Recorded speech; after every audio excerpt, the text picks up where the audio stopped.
কিছু কিছু মানুষের আত্মীয়স্বজন যখন বড় বড় দেশে থাকে, যেমন ধরেন আমেরিকাতেই থাকে, দেশ থেকে হঠাৎ করে যদি কেউ ফোন দিয়ে বলে, হ্যালো চাচা, আমার পড়াশোনা শেষ, আমি এখন আমেরিকাতে আসতে চাই, সাথে সাথে তাদের গলার ভয়েসটাই চেঞ্জ হয়ে যাবে।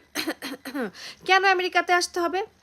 পৃথিবীতে আর কোনো দেশ নাই? মালয়েশিয়া যা, সিঙ্গাপুর যা, যত টাকা লাগে আমি দেবো। আমেরিকাতে আমাদেরকে দেখে শেখোস না কত কষ্টে আসি, রোবটের লাইফ, কোনো টাকা নেই, পয়সা নেই, যা টাকা ইনকাম করি সব খরচ হয়ে যায়।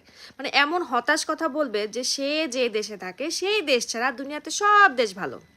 অথচ তারা 50 বছর ধরে এই দেশেই থাকতেছে, দেশে জমি কিনতেছে, বাড়ি করতেছে, সব কিছু করতেছে। সেই ক্ষেত্রে আমি একটা নোয়াখালীকে অনেক ভালো বলবো। একটা নোয়াখালী আরেকটা নোয়াখালীকে কখনো কিন্তু নিচে নামতে দেয় না। একটা নোয়াখালী যখন একটা নোয়াখালীকে দেখে বিপদে পড়ছে, তখন তাকে টেনে হেঁচড়ে উপরে তোলে। আর এই কারণে আজকালকার মোবাইলের ভিতরে দেখবেন অপরিচিত মানুষটা বেশি ফ্রেন্ড লিস্টে, আর পরিচিত মানুষটা ব্লক লিস্টে। এটা কখনোই করবেন না। পরিচিত